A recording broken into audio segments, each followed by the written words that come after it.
In 15 years of hospital maintenance work, I thought I'd seen every hidden corner and forgotten space in the building, until budget cuts forced us to renovate the sealed-off section of the 4th floor. Room 237 had been locked and abandoned for decades, but when we finally opened that door, we discovered why some places are meant to stay closed forever. The hospital administration claimed it was just old storage space, but the scratches on the inside of the door, the medical equipment from the 1950s, and the patient records scattered on the floor told a different story. What we found in that room didn't just challenge everything I thought I knew about the hospital's history. It revealed experiments that should have ended decades ago, but somehow never stopped. If you're ready for a story that will make you question what really happens in the forgotten corners of the places we trust most, subscribe to our channel and let me know in the comments where you're listening from. Asterisk, my name is Jack Morrison, and for 15 years I've been the head of maintenance at Riverside Memorial Hospital. At 52, I've spent more time in the bowels of this building than most people spend in their own homes. Every pipe, every wire, every forgotten corner of this place is as familiar to me as the lines on my hands. I came to this job straight out of the military, looking for work that offered stability and purpose without the chaos of combat zones. The hospital needed someone who could handle the complex infrastructure of a building that had been constructed in 1947 and renovated more times than anyone could accurately count. What they got was a former Army engineer who approached maintenance work with the systematic precision of someone trained to keep critical systems operational under pressure. Riverside Memorial is a maze of architectural compromises, with each decade's expansion creating new challenges for the maintenance staff. The original building was solid 1940s construction, built to last, with thick walls and over-engineered systems. But subsequent additions had been dictated by budget constraints and changing medical needs, resulting in a patchwork of building codes, electrical systems, and structural modifications that created a maintenance nightmare. My domain extends far beyond what most people see when they visit the hospital, while patients and families navigate the clean, well-lit corridors of the upper floors. I spend my days in the basement levels, the mechanical rooms, the old wings that have been sealed off and forgotten. These hidden areas tell the real story of the institution, not the polished public face, but the accumulated history of an organization that had grown and changed over decades. The basement levels alone contain enough forgotten spaces to house a small building, storage rooms that haven't been opened in years, mechanical areas that serve systems installed in previous renovations, and sections that were simply abandoned when newer facilities made them obsolete. I've found rooms full of medical equipment from the 1960s, filing cabinets containing patient records from decades past, and spaces that don't appear on any current building plans. Hospital administration trusts me with access to areas that most staff never see. My security clearance allows me to enter restricted zones, sealed sections, and areas marked for structural reasons as permanently off limits. Over 15 years, I've become the institutional memory for physical spaces that have been forgotten by everyone except the person responsible for maintaining them. The staff treats me like part of the building's infrastructure, essential but invisible. Doctors and nurses know I'll fix whatever breaks, but they rarely think about the person behind the repairs. Patients don't see me at all unless something goes wrong with their room's heating or plumbing. I prefer it that way. Invisibility allows me to observe without interference, to understand how the building really works beyond the official organizational charts. I take pride in knowing every inch of Riverside Memorial. When a pipe bursts in the old surgical wing, I know exactly where to find the shutoff valve that isn't marked on any schematic. When the elevator in the North Tower develops problems, I can predict which component will fail next based on sounds that only I recognize. This building and I have developed a relationship built on mutual understanding and respect. But there are areas even I have been told to avoid. Sections marked as structurally unsound, wings sealed for renovation that never happened, rooms that administration classified as permanently off limits for reasons that were never fully explained. In 15 years, I've learned not to ask, too many questions about spaces that don't concern my immediate responsibilities. The 4th floor's west wing has been one of those forbidden areas since before I started working here. sealed in the 1960s for what records describe as structural concerns. The entire section has been off limits to everyone except a few senior administrators who have access for insurance and legal purposes. I've maintained the basic utilities that serve the sealed area's heat, minimal electrical service, and structural monitoring, but I've never been inside the rooms themselves until now. Budget pressures have finally forced the hospital to reconsider spaces that have been sitting empty for decades. And my years of respecting boundaries are about to collide with the institutional need to generate revenue from every square foot of the building. What I'll discover behind those sealed doors will challenge everything. I thought I knew about the institution I've served faithfully for 15 years. The fourth floor's west wing has been a mystery that I've walked past thousands of times without really questioning. Heavy steel doors marked with faded signs reading, "Authorized personnel only" and "Structural assessment required" have blocked access to what hospital records describe as approximately 8,000 square feet of former patient care areas. According to the building plans I've studied over the years, the sealed section originally contained 24 patient rooms, to nursing stations and various support facilities that served the hospital's psychiatric unit during the 1950s and early 1960s. The unit had been relocated to the newly constructed East Wing in 1965, and the West Wing had been sealed pending renovations that apparently never materialized. My maintenance responsibilities for the sealed areas have been limited to external monitoring systems that track structural integrity, basic climate control to prevent moisture damage, and maintaining electrical service too, emergency lighting and monitoring equipment. I've tested door seals, checked for water infiltration, and ensured that the areas remained environmentally stable. But I've never been authorized to enter the spaces themselves. The sealing had been thorough and professional, suggesting that it was meant to be permanent rather than temporary. Steel plates covered doorways, ventilation systems had been disconnected, and access points had been secured with locks that required special authorization to open. The work looked like it had been done by people who wanted to ensure that the sealed areas remained undisturbed indefinitely. Over the years, I'd occasionally wondered what was behind those sealed doors, but institutional inertia and my own respect for established boundaries had prevented me from pursuing answers. The hospital operated according to policies and procedures that had been developed over decades, and questioning decisions made by previous administrations wasn't part of my job description.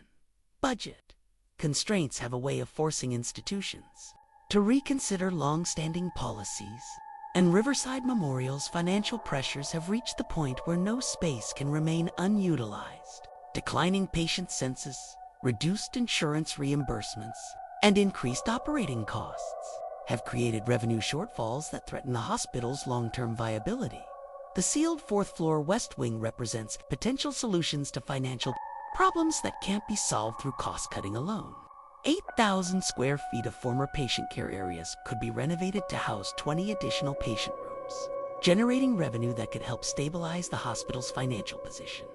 Hospital administration has commissioned architectural assessments, structural engineering reports, and renovation cost estimates that will determine whether opening the sealed areas makes economic sense. The preliminary reports suggest that the spaces are structurally sound and could be returned to active use with appropriate renovation investment. But there are complications that go beyond structural and financial considerations. The sealed areas exist in a regulatory gray area where current building codes, fire safety requirements, and medical facility standards create complex compliance issues that must be resolved before renovation can proceed. More significantly, the hospital's legal department has expressed concerns about liability issues related to spaces that have been sealed for over 40 years.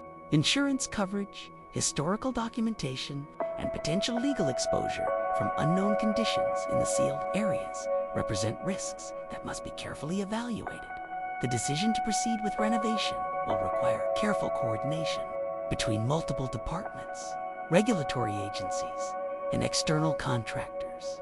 As head of maintenance, I'll be responsible for the initial assessment of mechanical systems, structural conditions, and environmental hazards that could affect renovation planning.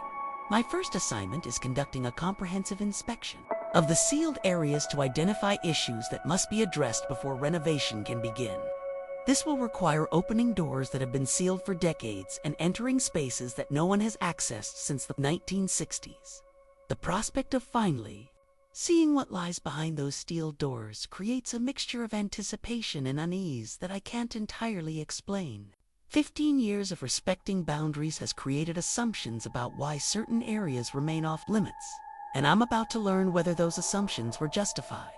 The hospital's architect has provided me with original blueprints from the 1940s construction and 1960s renovation that show the intended layout and systems configuration for the sealed areas. But blueprints don't always reflect reality, especially in a building that has been modified as extensively as Riverside Memorial Room. 237 appears on the original blueprints as a standard patient room, but it's marked differently on the 1960s renovation plans.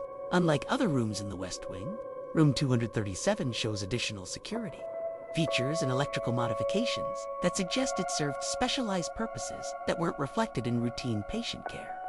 Documentation. The architectural plans indicate that room 237 was equipped with reinforced doors, specialized lighting systems, and electrical connections that exceeded standard patient room requirements. These modifications suggest that the room had been adapted for purposes that required enhanced security and specialized equipment. My inspection of the sealed fourth floor will begin with room 237, since the architectural anomalies indicate that it may present unique challenges for renovation planning. Understanding what modifications were made to that room will help determine what other surprises might be waiting behind the sealed doors throughout the West Wing. After 15 years of maintaining the external boundaries of the sealed areas, I'm finally going to discover what Riverside Memorial has been keeping locked away on the fourth floor. The meeting in Catherine Wells's office carried the weight of institutional crisis, disguised as routine administrative planning. As hospital administrator, Wells had inherited financial problems that required solutions more dramatic than traditional cost-cutting measures, and the sealed fourth floor West Wing represented her best hope for generating desperately needed revenue. "Jack, we need those spaces operational within 6 weeks," Wells announced, her tone carrying the urgency of someone fighting to keep the hospital financially viable. "The board has approved renovation funding, but only if we can demonstrate immediate progress toward increased patient capacity." The timeline was aggressive, almost to the point of being unrealistic. 6 weeks to assess, plan, and renovate 8,000 square feet of space that had been sealed for over 40 years would require cutting corners and making compromises that made me uncomfortable from both safety and professional perspectives. "Ms. Wells, opening spaces that have been sealed that long requires careful assessment of structural conditions, environmental hazards, and compliance issues," I explained. "Rushing the process could create safety problems that would be much more expensive to fix later." Her response revealed the depth of the hospital's financial crisis and the pressure she was under from the board of directors to find immediate solutions. "Jack, if we don't increase patient capacity within the next quarter, we're looking at service reductions that could force closure of entire departments. The sealed areas represent our only option for expansion without major construction costs. The renovation project would require coordination with multiple contractors, regulatory agencies, and hospital departments, while maintaining normal operations in adjacent areas. The complexity of the work, combined with the compressed timeline, would create management challenges that went far beyond routine maintenance projects." Wells had received preliminary architectural assessments, indicating that the sealed areas were structurally sound and could support patient care operations with appropriate mechanical and electrical upgrades. But preliminary assessments couldn't address unknown conditions or complications that might be discovered once the spaces were actually open. "The architectural firm has provided renovation plans based on current building plans and code requirements," Wells continued, handing me a folder containing blueprints and specifications that looked like they'd been prepared without actual inspection. "Of the sealed spaces, your job is to open the areas and identify any issues that might affect their recommendation. The renovation plans called for converting the former psychiatric unit into general patient care areas with private rooms, updated nursing stations, and support facilities that met current medical standards. The conversion would require extensive mechanical, electrical, and telecommunications work that would test the limits of the building's aging infrastructure. More concerning was the plan's assumption that all sealed areas could be returned to active use without significant complications. My 15 years of experience with Riverside Memorial's hidden spaces had taught me that assumptions about forgotten areas were usually wrong, and that buildings this old invariably contained surprises that weren't reflected in official documentation. Ms. Wells, some of the sealed areas have been classified as restricted access for reasons that go beyond structural concerns, I pointed out. Shouldn't we review the historical documentation before proceeding with renovation? Her dismissive response suggested that she'd already considered and rejected the idea of investigating why certain areas had been sealed. Jack, whatever administrative reasons existed for restricting access 40 years ago aren't relevant to current operational needs. We need patient rooms, and those spaces can provide them. The legal department had apparently reviewed the renovation plans and concluded that the hospital had clear authority to modify sealed areas for operational purposes. Any historical restrictions or confidentiality concerns had been superseded by current institutional needs and financial pressures. But I noticed that the renovation plans specifically mentioned room 237 as requiring special handling during the conversion process. The notation suggested that someone in administration was aware that the room might present unique challenges, but no details were provided about what kind of special handling would be required. What about room 236? I asked. The plans indicate special handling requirements, but there's no explanation of what makes that room different from the others. Wells's hesitation suggested that she knew more about room 237 than she was willing to discuss. Room 237 may require additional security measures during renovation, but those concerns will be addressed as they arise. Your immediate responsibility is getting access to all sealed areas so renovation can begin. The evasiveness around room 237 created additional concerns about what might be waiting behind the sealed doors. If administration was aware of special circumstances affecting that particular room, they had an obligation to provide guidance that would ensure worker safety and appropriate handling of whatever conditions existed. My orders were clear but incomplete.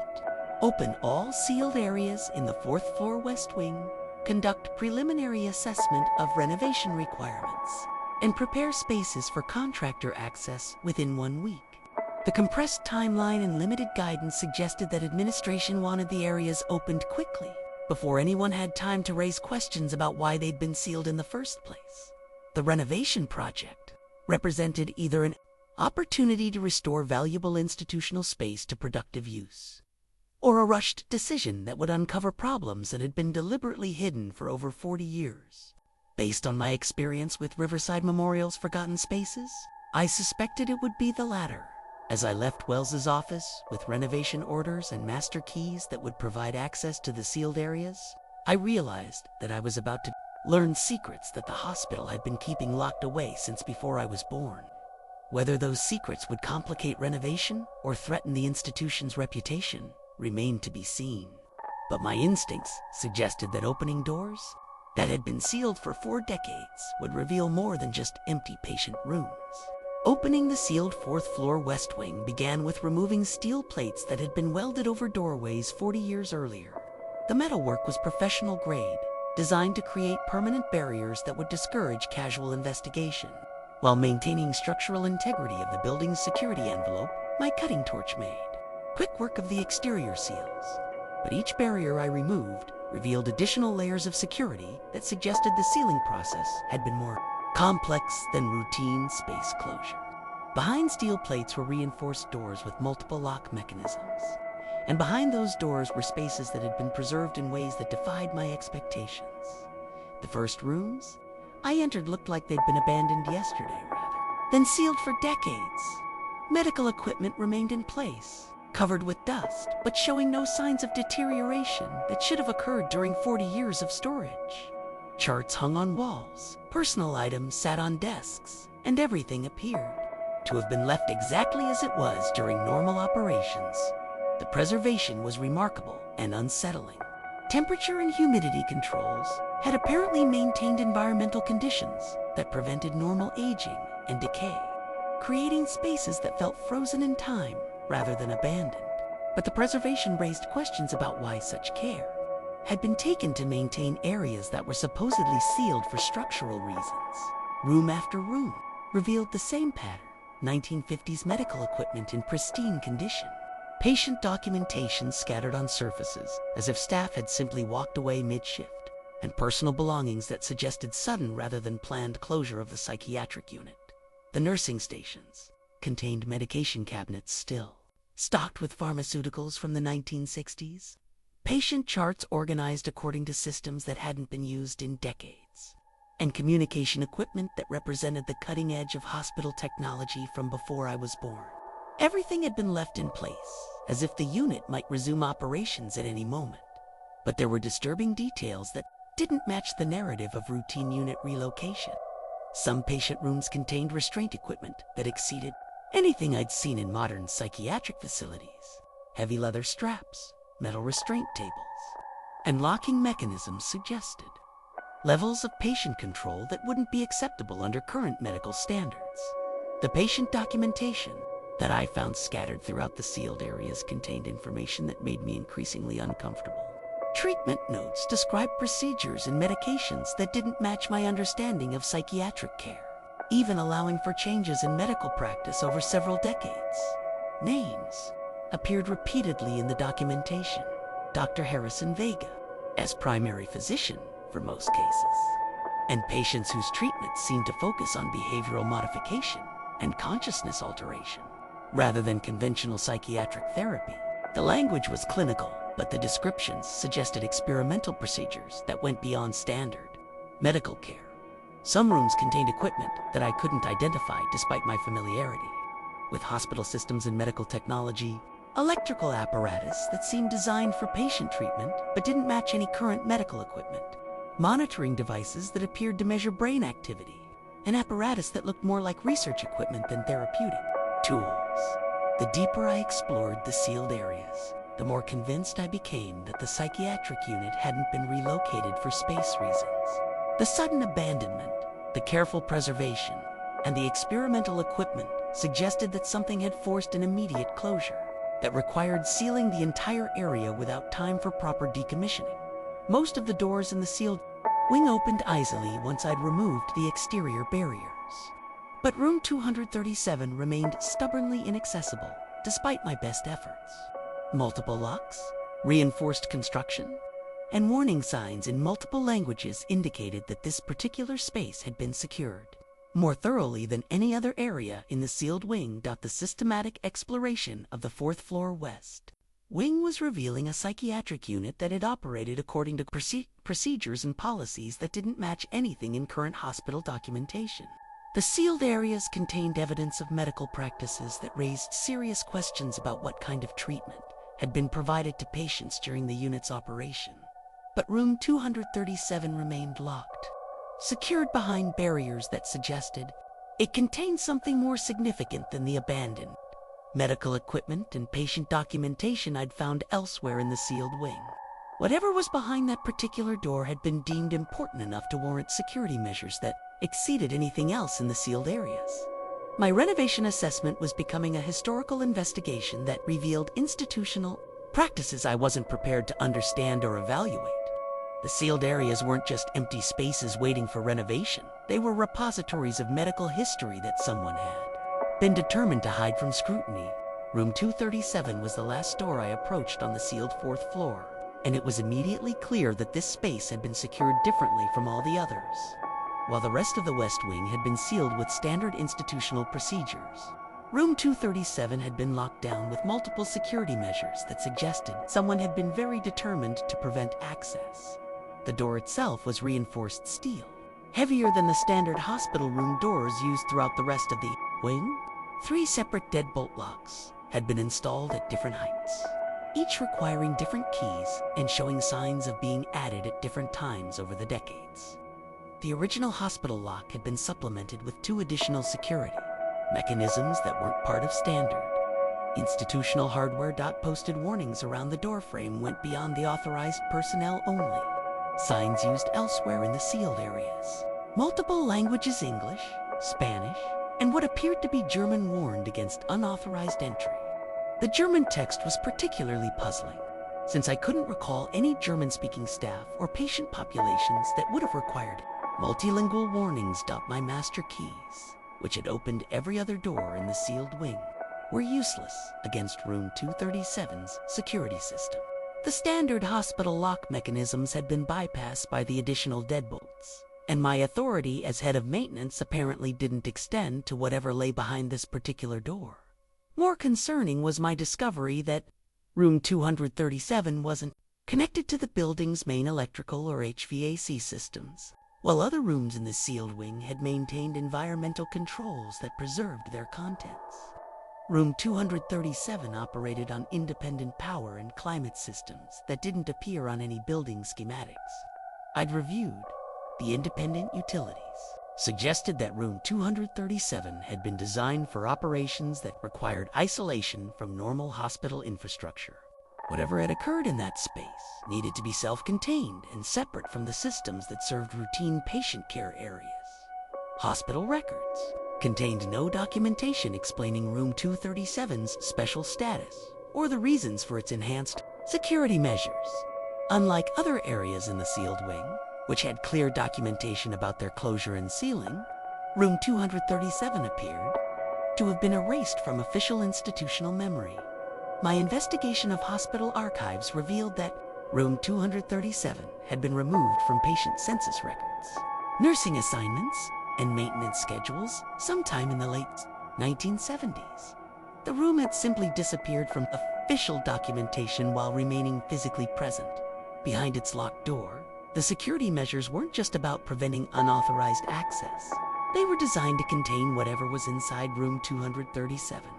The locks were installed on both sides of the door, suggesting that the room had been secured to prevent escape as well as entry. This wasn't just a locked storage area. It was a containment facility. Building blueprints showed that room 237 had been modified extensively from its original patient room configuration.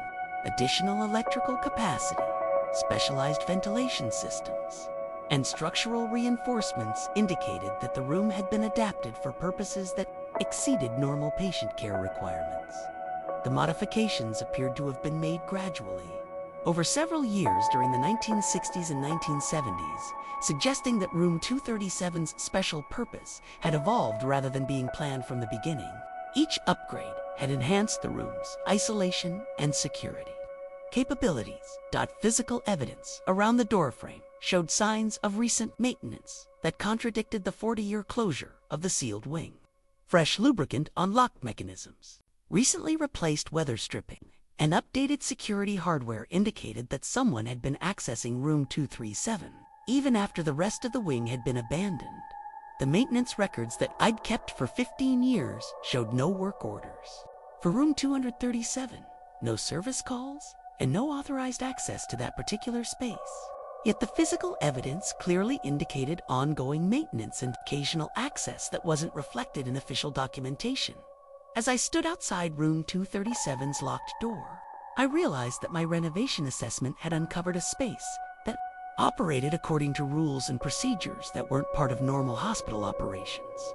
The room had been deliberately hidden from institutional oversight while remaining physically accessible to people with appropriate authorization.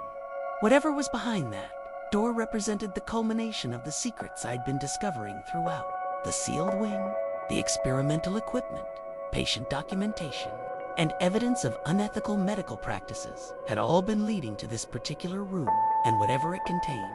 My orders were to open all sealed areas for renovation assessment, but room 237's security measures exceeded my authority and capability. Gaining access would require tools and authorization that went beyond routine maintenance procedures, and I suspected that administration's enthusiasm for renovation would diminish considerably once they understood what I'd already discovered. In the other sealed rooms, the question was whether I should report my findings to Catherine Wells and request additional authorization to access room 237, or whether I should find ways to breach the security measures independently and discover what the hospital had been hiding behind that locked door for over 40 years. I made the decision to breach room 237's security on a Friday evening when the hospital was running on skeleton staff, and my activities in the sealed wing would attract minimal attention. using a cutting torch and power tools that I'd justified. As necessary for renovation assessment, I systematically defeated the multiple lock mechanisms that had protected the room for decades. The final deadbolt gave way at 11:47 p.m., and room 237's doors swung open to reveal a space that challenged everything I thought I understood about medical care and institutional ethics.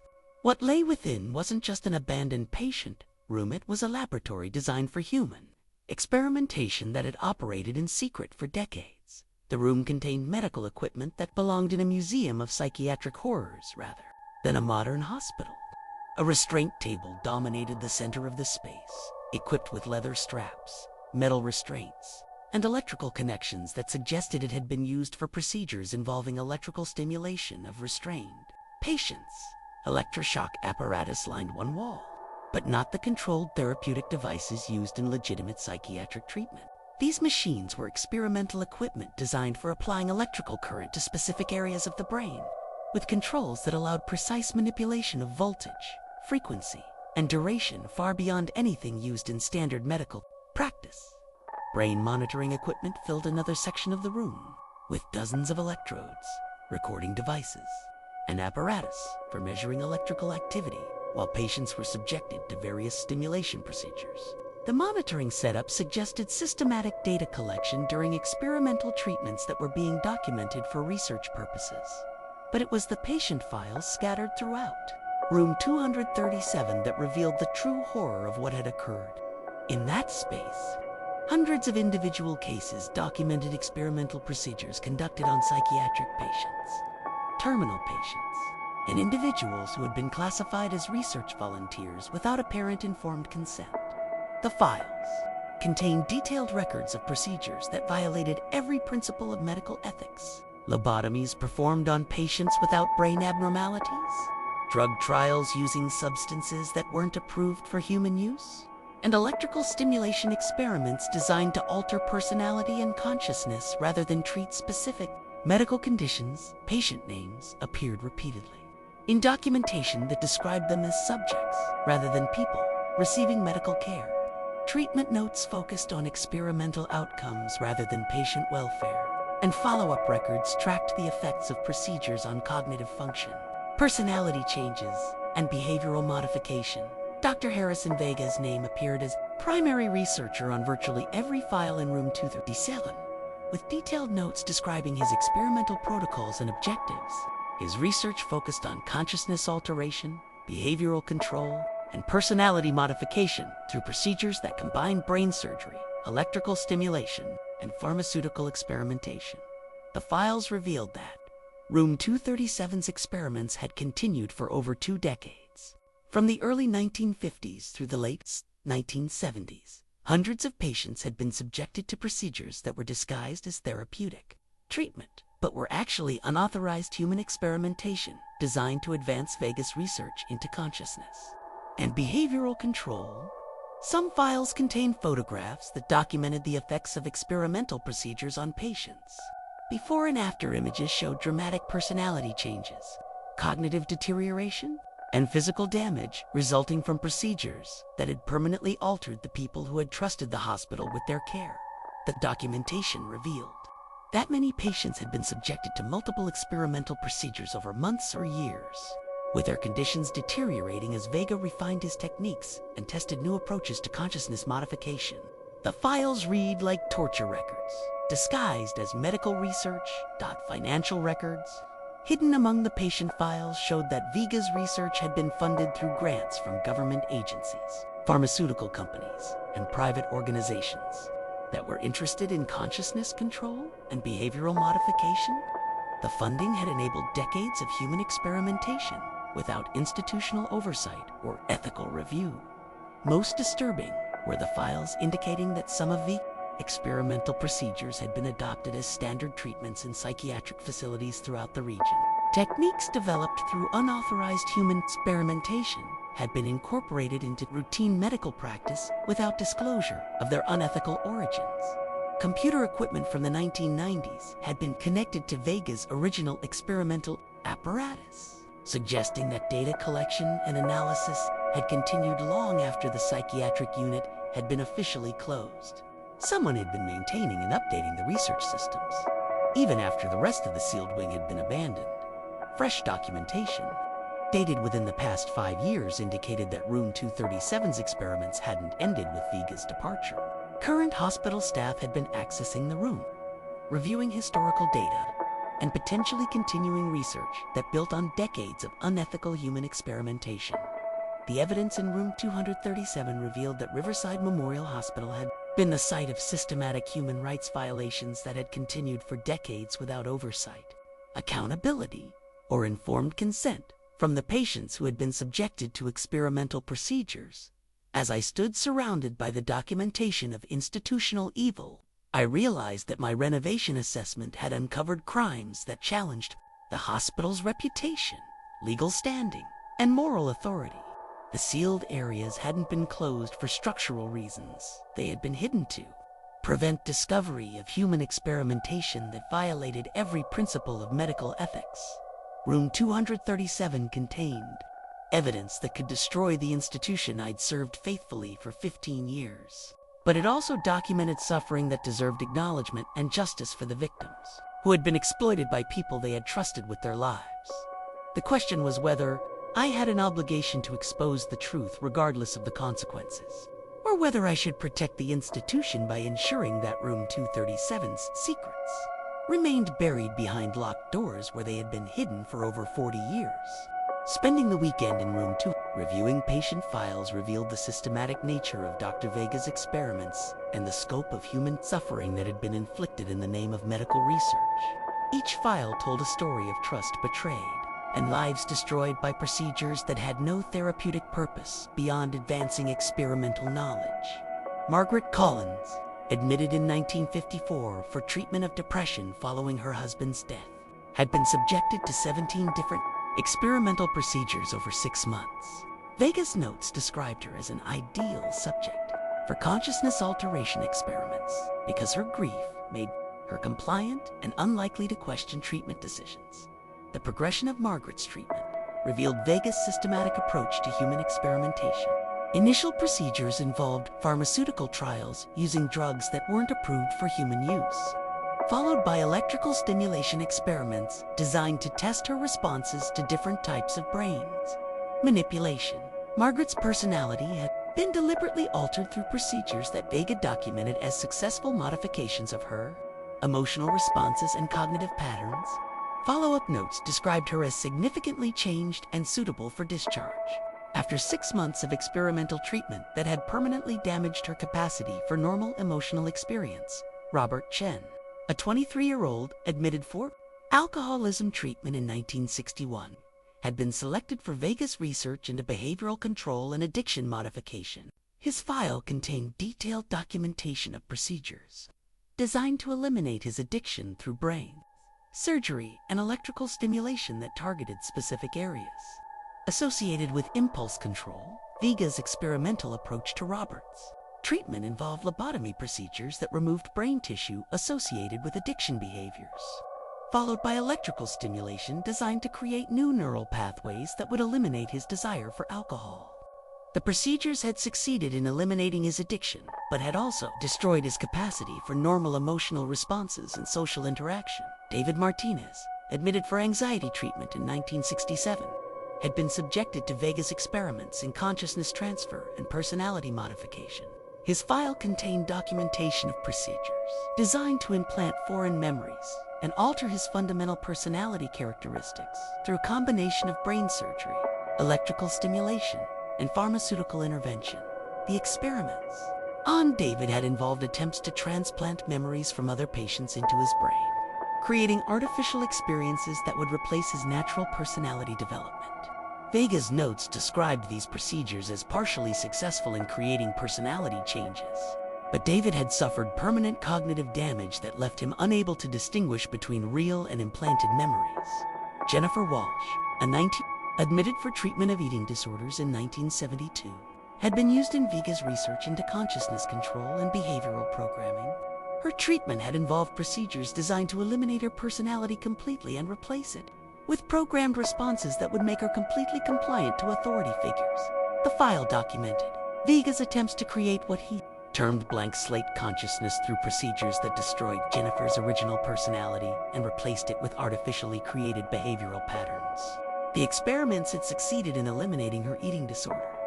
By destroying her capacity for independent decision-making about any aspect of her life, patient after patient revealed the same pattern: individuals seeking help for treatable conditions, who had been systematically destroyed through experimental procedures that served no therapeutic purpose.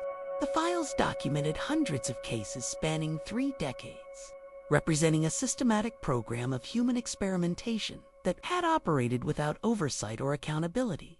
The financial documentation interspersed among patient files revealed that Vega's research had been extraordinarily well funded through grants from government agencies interested in consciousness control and behavioral modification. The funding had enabled him to acquire experimental equipment, hire research staff, and maintain facilities that supported decades of human experimentation. Most disturbing were the files indicating that some patients had been deliberately recruited for experimental purposes rather than seeking treatment for legitimate medical conditions. Homeless individuals, institutionalized patients, and people without family connections had been systematically targeted as experimental subjects who could disappear without investigation. The documentation in room 237 revealed that Riverside Memorial Hospital had been the site of crimes against humanity that continued for over 20 years without interruption or oversight. The sealed areas contained evidence of institutional evil that challenged fundamental assumptions about medical ethics and human dignity. My research into Dr. Harrison Vega's background revealed a man whose reputation for innovative psychiatric treatment had masked decades of systematic human experimentation that violated every principle of medical ethics.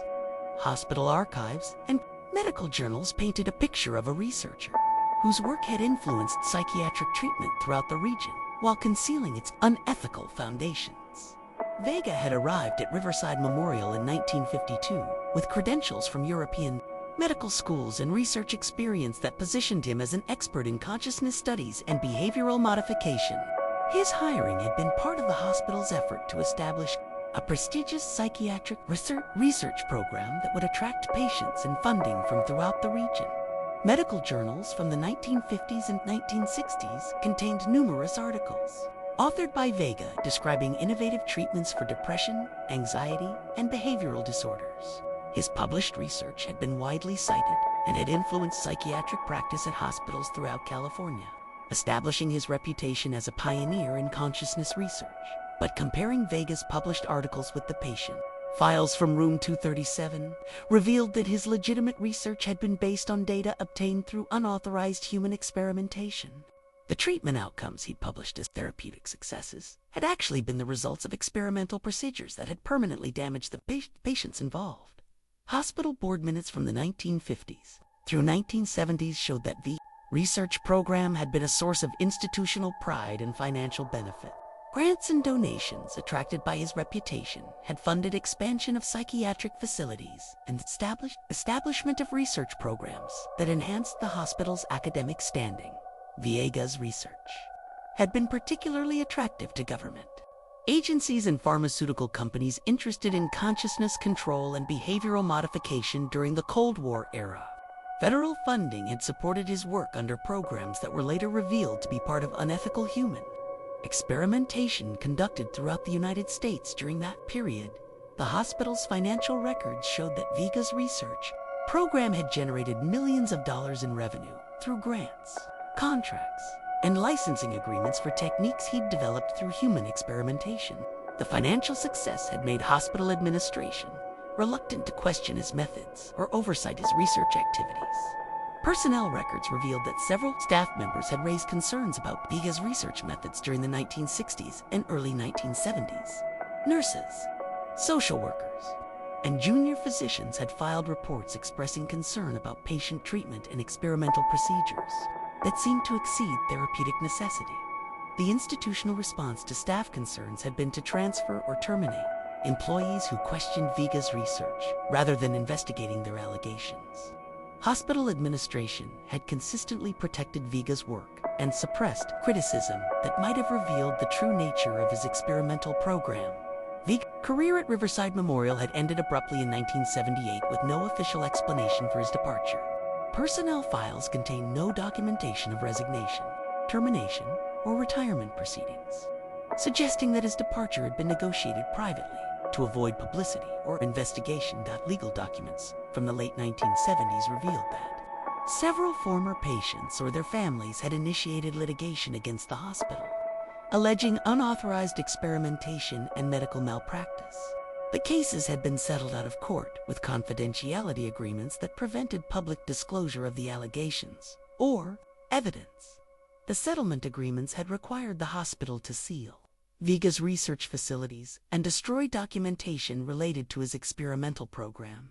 But rather than destroying the evidence, hospital administration had simply locked room 237 and the surrounding areas, preserving everything while denying its existence.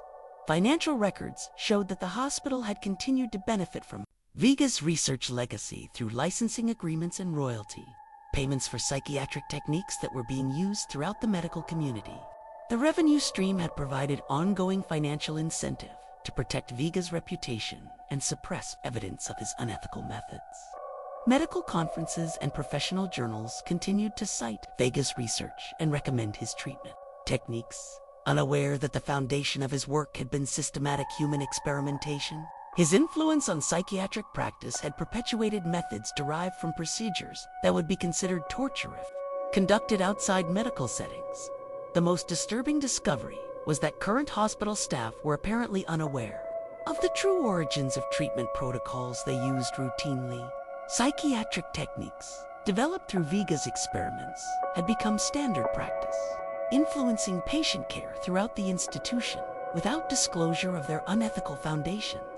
Tracing Vega's post-hospital career revealed that he had continued research activities at other institutions under different names and credentials. The pattern suggested a network of researchers who had moved between facilities, conducting similar experiments while avoiding oversight or accountability for their methods. Dr. Vega's legacy extended far beyond Riverside Memorial to encompass a broader system of unethical medical research that had influenced psychiatric practice throughout the country. His work represented not just institutional failure, but systematic exploitation of vulnerable patients that had been concealed and protected for decades. The most disturbing discovery in room 237 wasn't the historical evidence of Dr. Vega's experiments, but signs that research activities had continued long after his departure and the official closure of the psychiatric unit. Fresh supplies, updated equipment, and recent documentation suggested that someone had been maintaining and potentially continuing the experimental program. Computer equipment installed in the 1990s had been connected to Vega's original apparatus, creating hybrid systems that combined 1950s torture devices with modern data collection and analysis capabilities. The integration suggested systematic efforts to preserve and upgrade the research infrastructure rather than simply maintaining historical equipment. Recent pharmaceutical supplies found in locked cabinets bore expiration dates from the past 5 years, indicating ongoing procurement and storage of drugs that weren't part of current hospital formulary. The medications included experimental compounds and controlled substances that would require special authorization and oversight if they were being used for legitimate medical purposes. Electronic monitoring equipment had been updated with digital recording systems that could capture and analyze data from Vega's experimental procedures. The upgrades suggested that someone had invested significant resources in modernizing the research capabilities while maintaining the original experimental protocols. Patient documentation found in room 237 included intake forms and treatment records dated within the past decade, indicating that the space had been used for ongoing research involving current hospital patients. The recent files followed the same format and terminology used in Vega's historical experiments, suggesting continuity of research objectives and methods. The contemporary patient files contained fewer cases than Vega's historical documentation, but the procedures described were essentially identical to the experimental treatments conducted during the 1950s through 1970s. Electroshock therapy, pharmaceutical trials, and consciousness alteration experiments were being conducted using updated equipment but following the same unethical protocols. Access logs hidden among the recent documentation revealed that room 237 had been visited regularly by current hospital staff, including physicians, researchers, and administrators who had keys and authorization to enter the sealed areas. The access pattern suggested systematic rather than casual use of the experimental facilities. Financial records found in the updated filing systems showed that research activities in room 237 continued to receive funding through grants and contracts that weren't reflected in official hospital budgets. The funding sources included government agencies, pharmaceutical companies, and private organizations that apparently supported continuation of consciousness research. The discovery that current staff were accessing room 237 meant that hospital administration was likely aware of ongoing experimental activities. Despite public denials and official policies prohibiting unauthorized human research, the institutional knowledge suggested complicity and cover-up that extended beyond historical crimes to encompass current violations. Electronic surveillance equipment installed throughout room 237 indicated that activities in the space were being monitored and recorded by people who wanted to ensure security and prevent unauthorized disclosure of ongoing research. The surveillance suggested operational security measures designed to protect current activities rather than simply preserving historical evidence.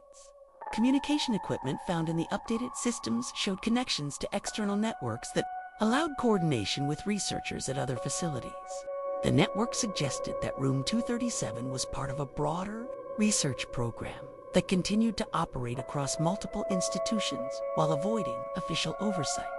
Most concerning were recent experimental protocols that indicated research objectives had expanded beyond Viega's original focus on consciousness alteration to encompass genetic modification, pharmaceutical testing, and behavioral programming that utilized technologies unavailable during the historical period. The updated research appeared to be building on Vega's foundation while incorporating advances in neuroscience, pharmacology, and medical technology that enabled more sophisticated but equally unethical experimentation on human subjects who weren't providing informed consent for participation in research activities.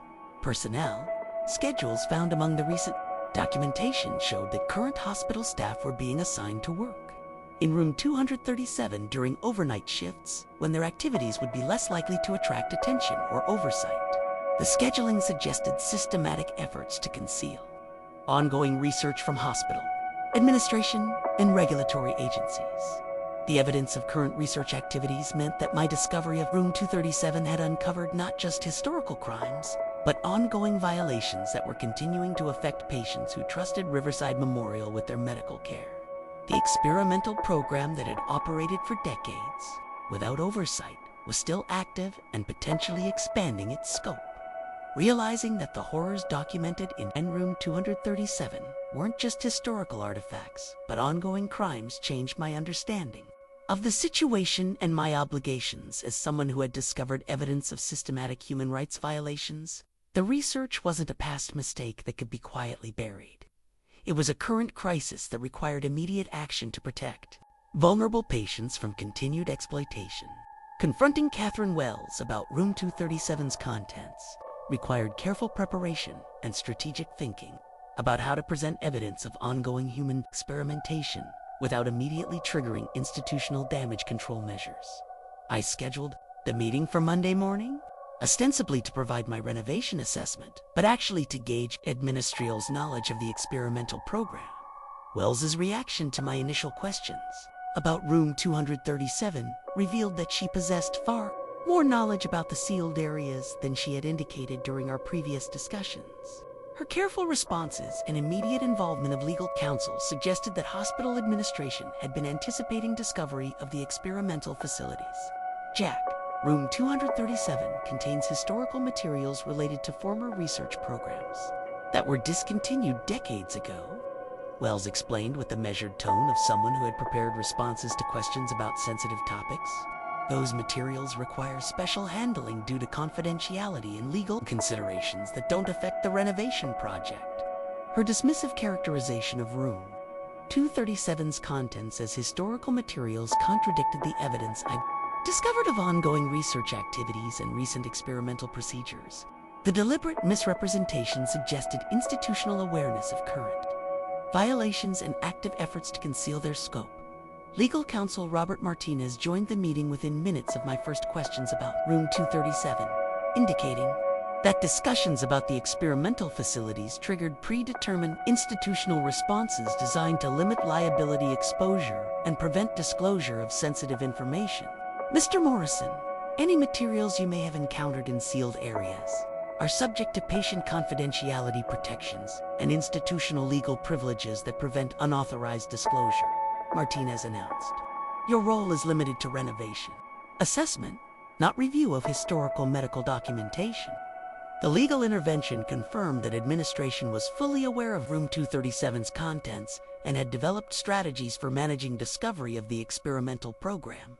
Their prepared responses suggested systematic efforts to suppress information about ongoing research activities while maintaining plausible deniability about institutional knowledge.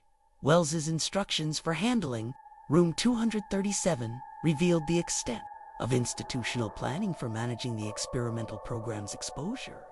Rather than conducting proper investigation of the evidence I'd discovered, she focused on containing information and preventing further disclosure of research activities. Jack, Room 237 will be sealed permanently as part of the renovation process, Wells announced.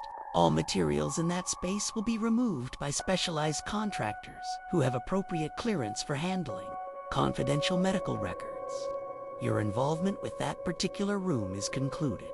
The plan to permanently seal Room 237 and remove all evidence represented obstruction of justice and destruction of evidence that documented ongoing crimes against patients. The institutional response prioritized protecting the hospital's legal interests over investigating human rights violations that were continuing to affect current patients.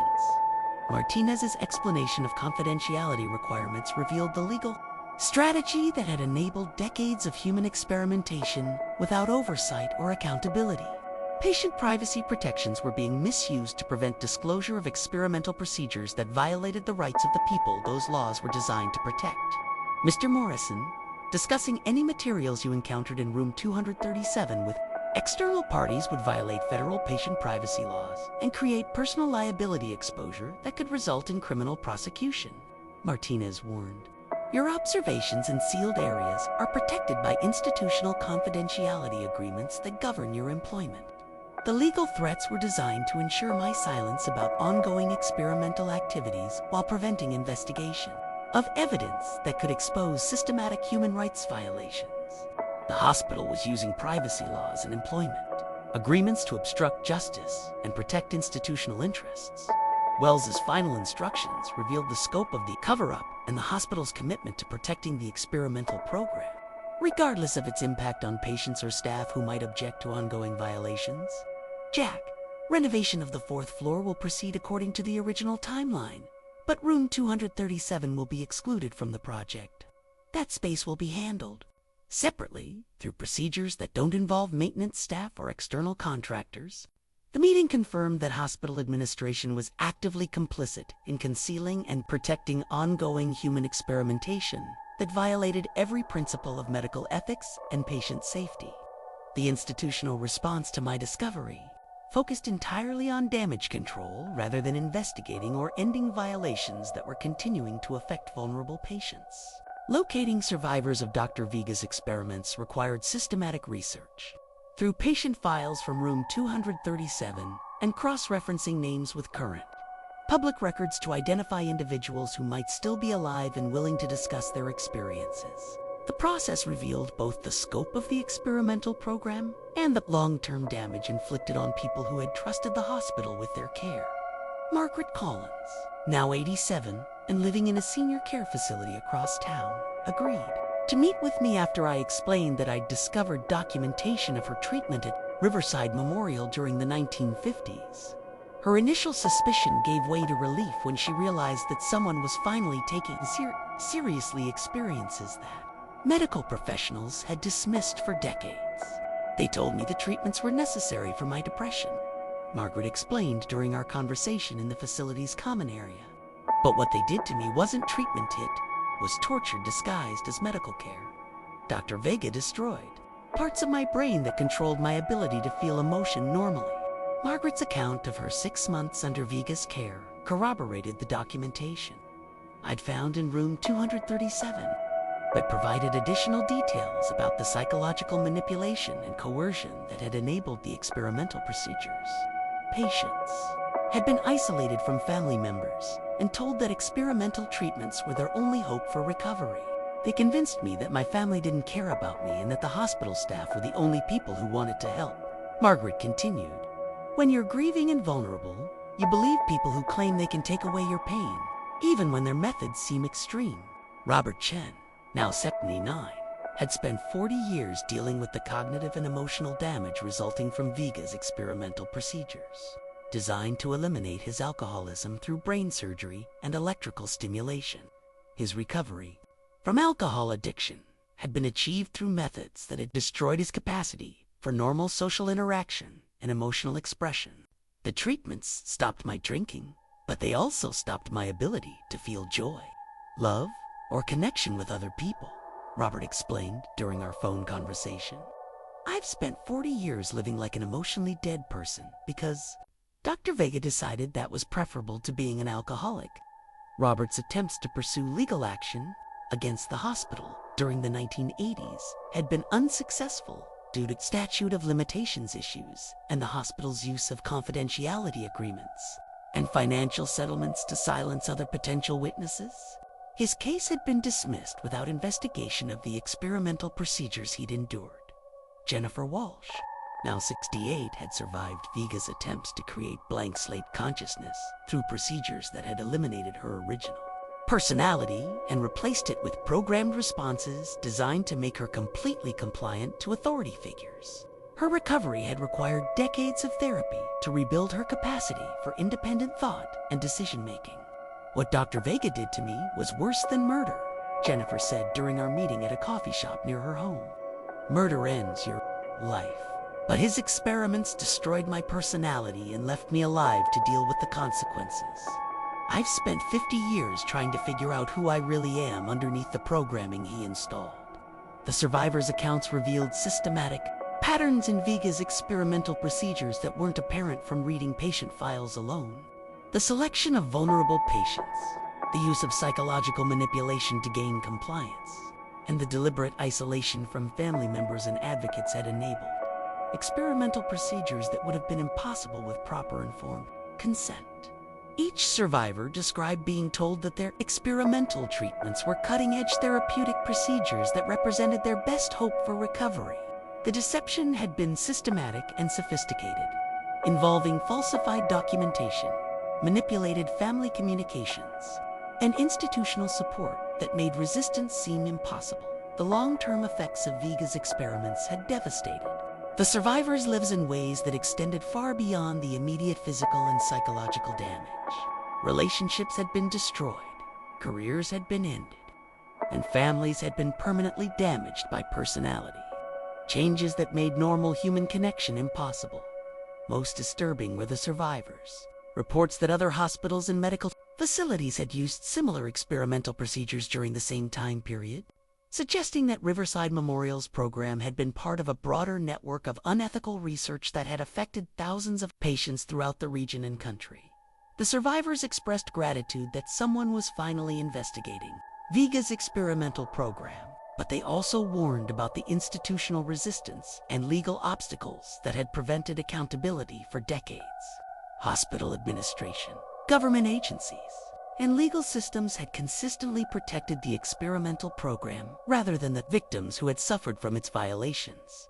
"You're not just fighting Riverside Memorial," Margaret warned. "You're fighting a system that has protected these experiments for over 50 years and has powerful reasons to keep protecting them. The people who benefited from Dr. Vega's research are still in positions of authority, and they won't let you expose the truth without a fight." Research into the broader impact of Dr. Vega's experimental program revealed that techniques developed through unauthorized human experimentation at Riverside Memorial had been incorporated into standard psychiatric practice throughout the medical community, creating ethical complications that extended far beyond historical violations to encompass current patient care, medical journals, and treatment protocols used in psychiatric facilities across the country contained references to consciousness modification, techniques, behavioral programming methods, and pharmaceutical protocols that had originated in Room 237's experimental program. The widespread adoption of Viga's methods had occurred without disclosure of their unethical foundations. Psychiatric medications currently prescribed to thousands of patients had been developed through pharmaceutical trials conducted on Viga's experimental subjects without their informed consent. The drug development process had used data obtained through human experimentation to establish safety profiles and dosage recommendations that influenced medical practice throughout the healthcare system. Electroshock therapy protocols used in modern psychiatric treatment had been refined through Viga's experimental procedures that had subjected patients to electrical stimulation far beyond therapeutic necessity. Current medical standards for electroshock therapy incorporated refinements that had been developed through systematic torture disguised as medical research. Behavioral modification techniques taught in medical schools and used in psychiatric facilities had evolved from methods that Vega had developed through experimental procedures designed to eliminate patients' capacity for independent thought and resistance to authority. The techniques were being used routinely without awareness of their origins in human rights violations. The financial implications extended beyond historical crimes to encompass ongoing revenue streams that benefited institutions and individuals who had profited from Vega's research. Patent licenses, royalty payments, and consulting fees continued to generate income from techniques that had been developed through systematic human experimentation. Pharmaceutical companies that had funded Vega's research during the 1950s through 1970s had developed profitable drug lines based on experimental data obtained through unauthorized human testing. The company's current products and market positions had been built partly on research that violated every principle of medical ethics and human dignity. Medical device manufacturers had incorporated Vega's innovations in consciousness monitoring and behavioral control into equipment used throughout the healthcare system. Brain stimulation devices, monitoring equipment, and therapeutic apparatus used in current medical practice had evolved from experimental tools designed for human experimentation. Professional medical associations and licensing boards had endorsed treatment protocols and continuing education programs that promoted techniques derived from Vega's experimental research without investigating or disclosing their unethical origins. The institutional validation had given legitimacy to methods that should have been condemned as torture. Government agencies that had funded Vega's research during the Cold War era had continued to support consciousness research and behavioral modification programs that built on his experimental foundation. Federal funding for psychiatric research continued to flow to projects that utilized techniques developed through human rights violations. Current hospital staff at Riverside Memorial were unknowingly using treatment protocols and procedures that had been developed through decades of systematic human experimentation. The institutional knowledge had been passed down through training programs and professional development without disclosure of the unethical foundations underlying standard medical practice. The discovery that Room 237's experimental program had influenced medical practice throughout the healthcare system created moral and legal questions about the use of knowledge obtained through human rights violations. Medical professionals were routinely applying techniques that had been developed through torture, while patients were receiving treatments derived from unauthorized experimentation. Regulatory agencies responsible for oversight of medical research and patient protection had failed to investigate or address the systematic human experimentation that had occurred at Riverside Memorial and similar facilities. The institutional failures had enabled decades of violations while creating legal precedents that protected research programs from accountability. Medical schools and training programs were teaching students to use techniques that had been developed through human experimentation without providing education about medical ethics or the historical violations that had shaped current practice. Future physicians were being trained to perpetuate methods derived from systematic human rights violations.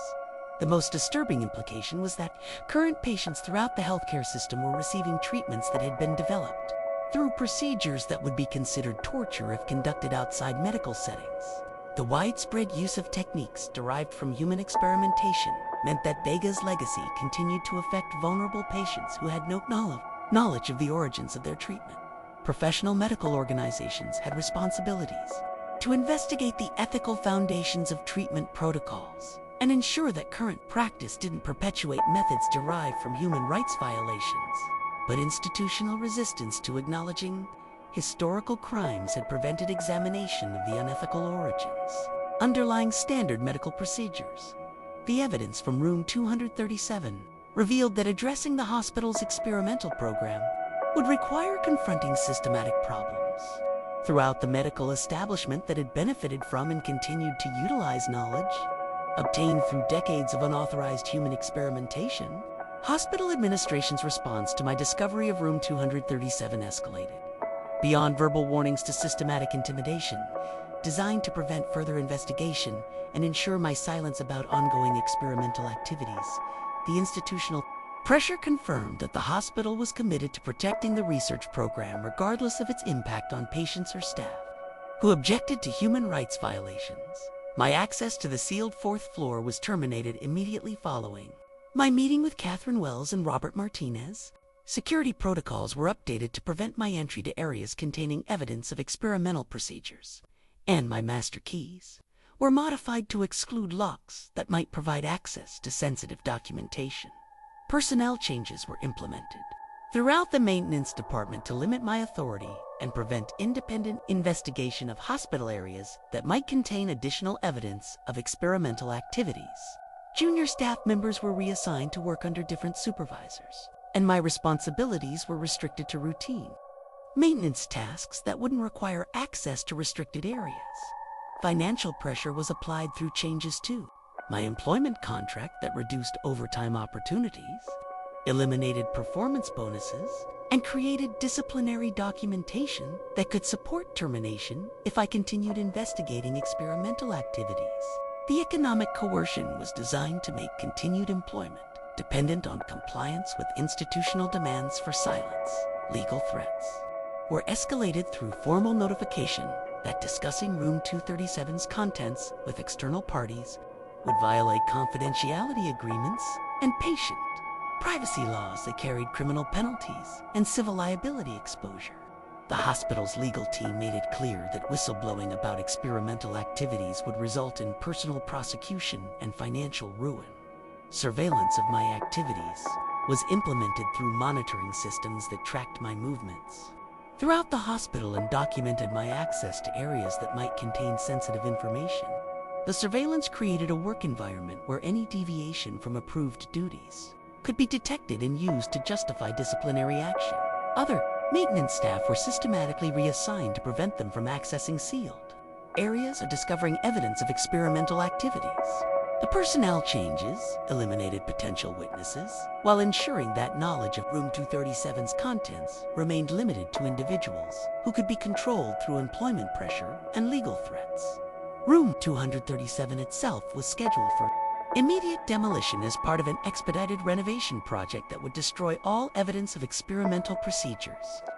Before external investigation could occur, specialized contractors with security clearances were hired to remove equipment and documentation while maintaining strict confidentiality about the contents. The demolition timeline was compressed to prevent interference from regulatory agencies or legal authorities who might seek to preserve evidence of human rights violations. Hospital administration was determined to eliminate room 237's contents before anyone could document or investigate the experimental program. External communication monitoring was implemented to detect any contact I might have with journalists, investigators, or advocacy organizations that could expose the experimental program. Phone calls, emails, and personal communications were subject to review to ensure compliance with confidentiality. Requirements.family pressure was applied through subtle threats that my continued employment and retirement benefits could be affected by decisions about cooperation with institutional policies regarding confidential information. The hospital made it clear that protecting the experimental program was more important than employee welfare or job security. Professional retaliation was threatened through warnings that discussing experimental activities could damage my reputation and prevent future employment in healthcare or maintenance fields.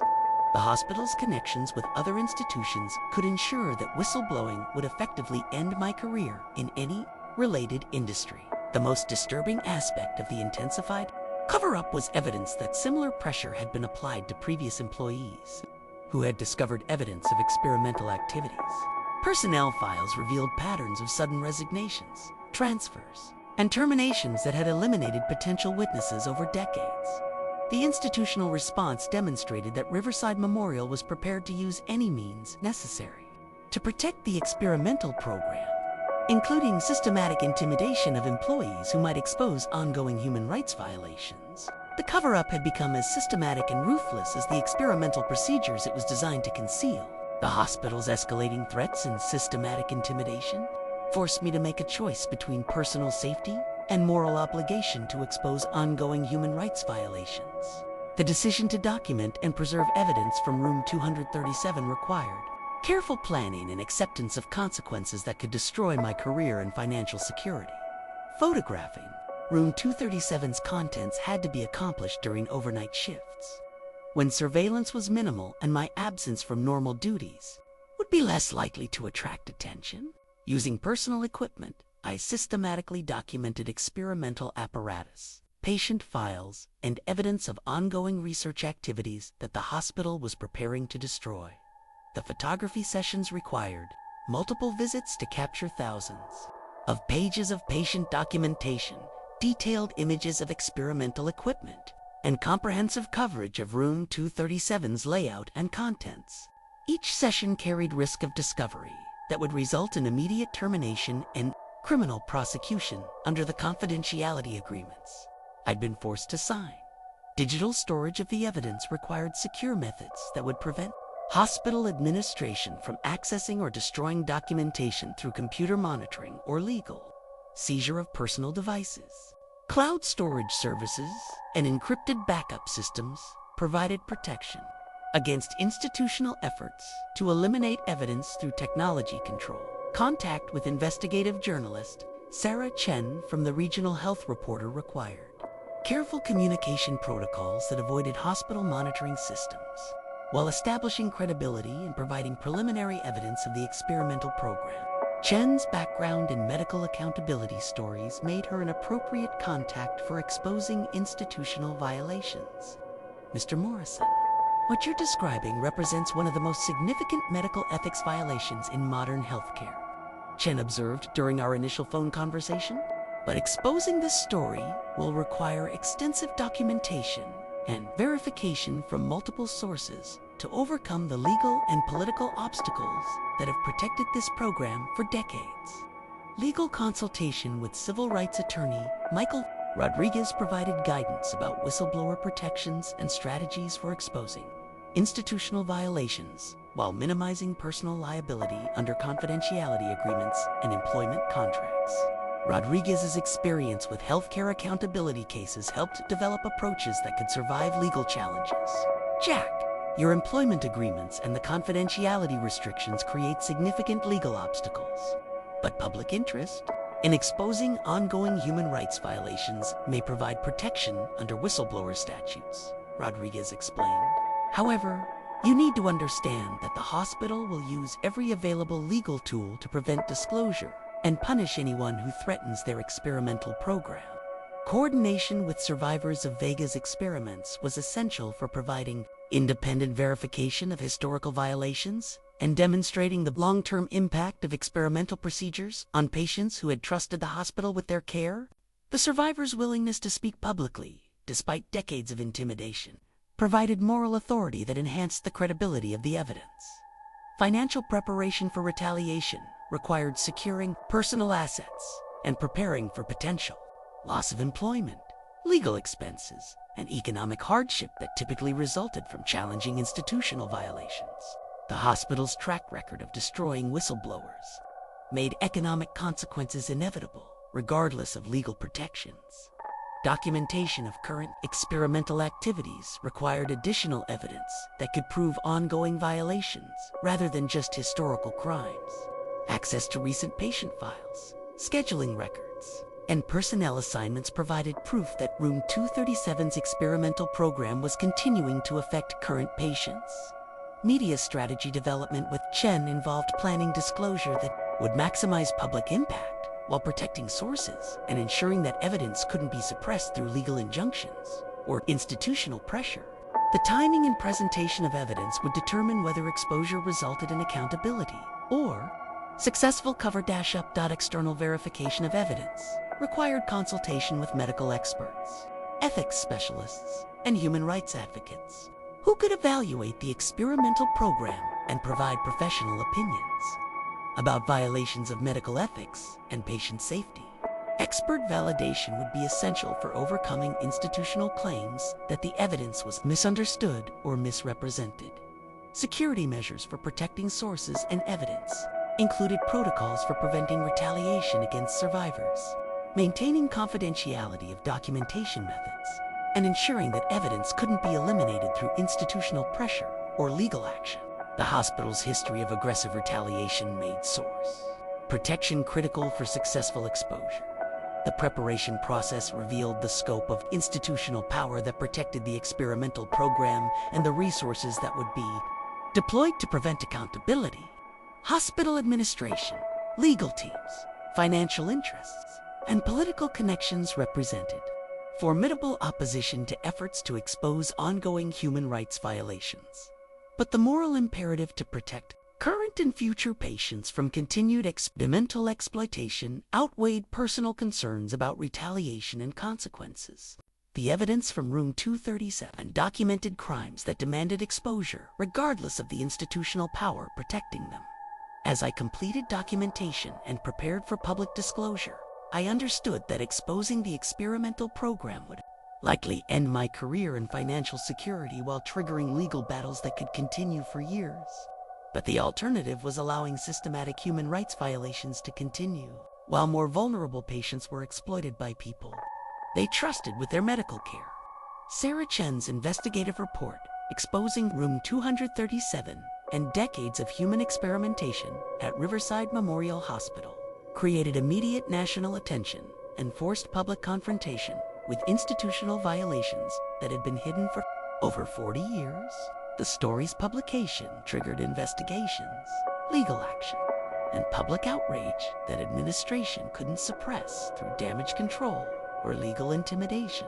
Secret Human Experiments: How One Hospital Tortured Patients for Decades was published simultaneously in print and online editions, accompanied by photographic evidence from Room 237 and survivor testimonies that provided undeniable proof of systematic human rights violations. The comprehensive documentation made institutional denial impossible. The article included interviews with Margaret Collins, Robert Chen, and Jennifer Walsh, whose accounts of experimental procedures corroborated the documentation found in Room 237, while providing personal testimony about the long-term impact of unauthorized medical research. Their courage in speaking publicly, despite decades of intimidation, provided human context for understanding the scope of institutional violations. Medical experts quoted in the article condemned the experimental procedures as torture, disguised as medical research with detailed analysis of equipment and protocols that violated every principle of medical ethics and patient safety. The professional condemnation established that Room 237's activities constituted crimes rather than legitimate research. Legal experts explained how confidentiality agreements and institutional policies had been misused to conceal ongoing violations while preventing accountability for historical crimes. The legal analysis demonstrated that patient privacy protections had been systematically abused to enable rather than prevent human rights violations. Hospital administration's response to the article revealed the institutional priorities that had protected the experimental program for decades, rather than addressing the human rights violations or expressing concern for affected patients. Catherine Wells focused on legal strategies and damage control designed to minimize liability. Exposure. Riverside Memorial Hospital categorically denies any current involvement in unauthorized medical research, Wells announced during a hastily arranged press conference. Historical research activities conducted decades ago were subject to different ethical standards and regulatory oversight that may not align with contemporary practices. The defensive response avoided acknowledging ongoing experimental activities while attempting to minimize historical violations through claims that unethical procedures had been acceptable during earlier time periods. The institutional position prioritized legal protection over moral accountability or patient welfare. Federal agencies responded to the article by launching investigations into current and historical violations of human subjects, research regulations. The Department of Health and Human Services, the Food and Drug Administration, and the Office of Inspector General initiated parallel investigations that could result in criminal prosecution and institutional sanctions. Medical licensing boards in multiple states began investigations of physicians who had been involved in Room 237's experimental program, including current practitioners who might be using techniques derived from unauthorized human experimentation. The professional investigations could result in license revocation and practice restrictions. Civil rights organizations filed federal lawsuits on behalf of survivors and families affected by the experimental program, seeking damages for violations of constitutional rights and medical malpractice that had continued for decades without accountability. The litigation demanded both financial compensation and institutional reforms. Congressional representatives called for hearings to investigate how federal funding and oversight had failed to prevent systematic human experimentation at institutions. Receiving government support, the political attention created pressure for comprehensive investigation and reform of medical research oversight. Medical schools and professional organizations began reviewing curricula and treatment protocols to identify techniques that might have originated in unauthorized human experimentation. The ethical evaluation promised to examine the foundations of standard medical practice and eliminate methods derived from human rights violations. Public protests, organized by human rights advocates and medical ethics groups, demanded immediate closure of Room 237 and comprehensive investigation of ongoing experimental activities. The demonstrations created sustained media attention that prevented institutional suppression of the story.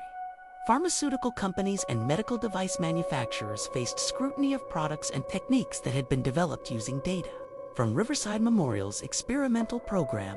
Stock prices declined and regulatory reviews were initiated for products with connections to unauthorized human research.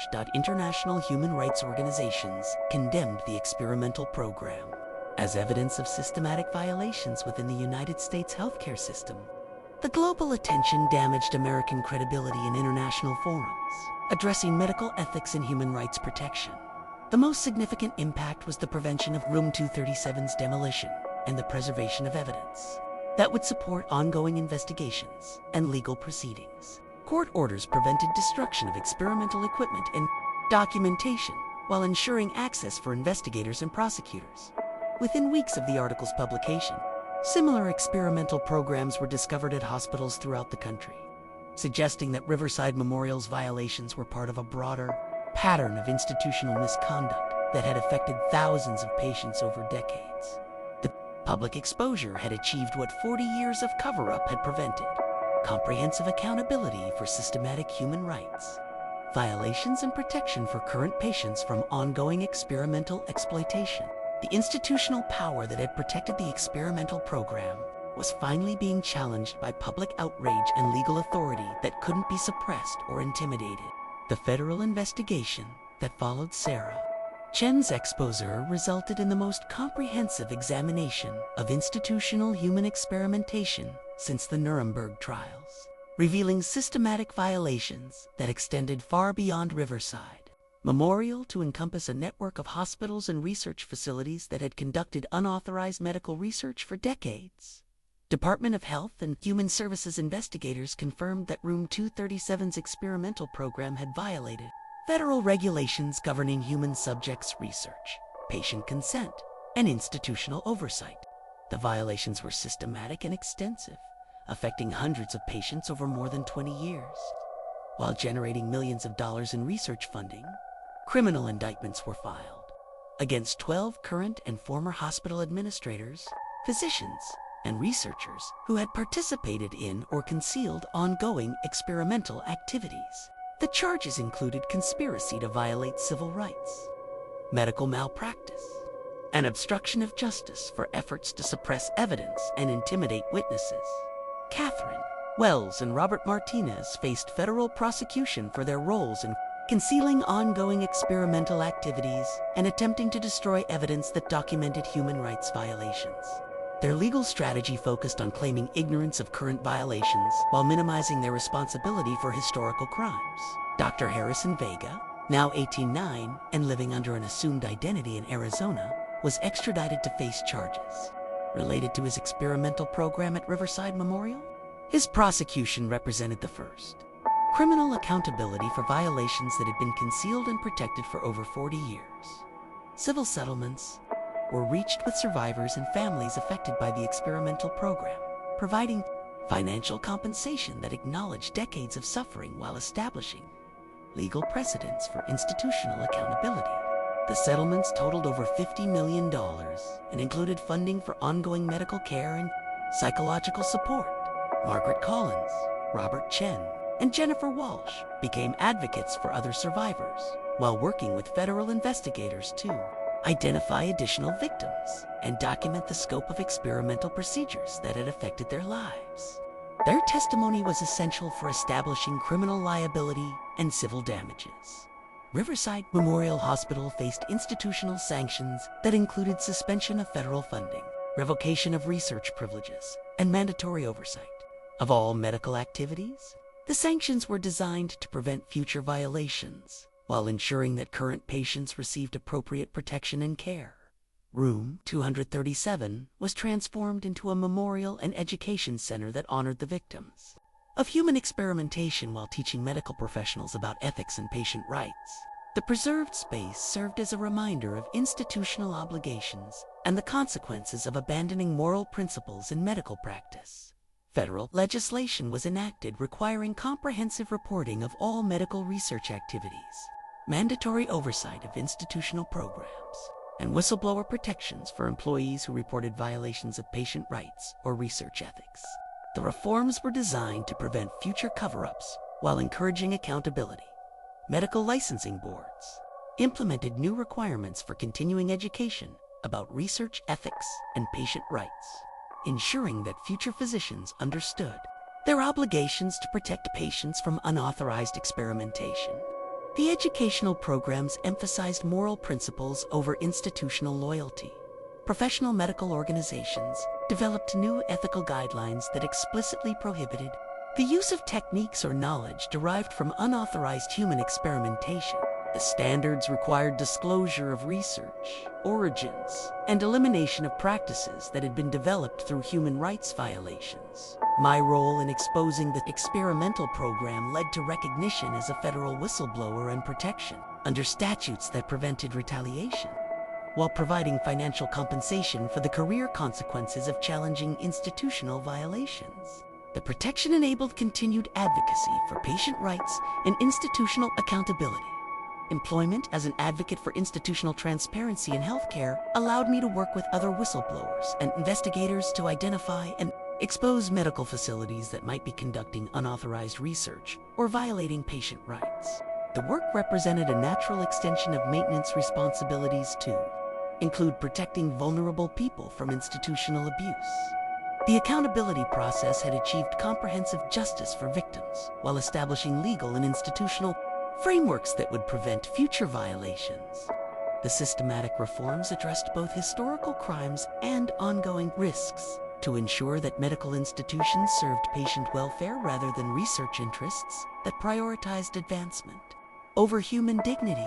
5 years after exposing Room 237, I work as a consultant for the Federal Office of Inspector General, investigating healthcare facilities for evidence of unauthorized research, patient rights violations, and institutional cover-ups that threaten the safety and dignity of vulnerable people seeking medical care.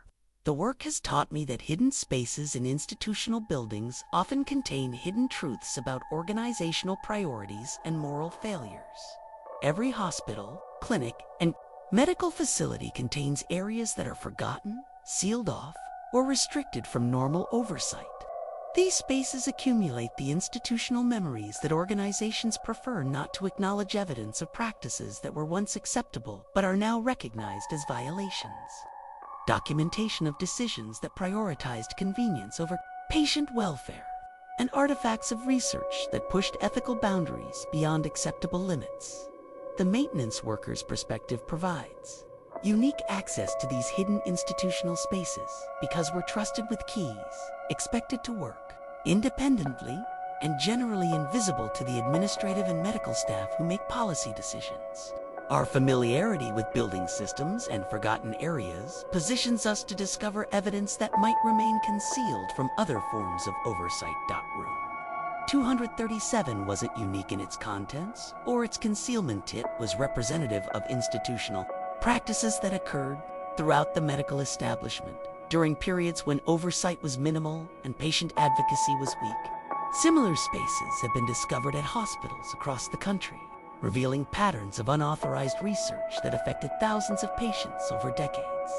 The systematic nature of these violations demonstrates that institutional evil rarely results from individual malice, but from organizational cultures that prioritize research advancement, financial benefit, or professional prestige over fundamental human dignity and patient rights.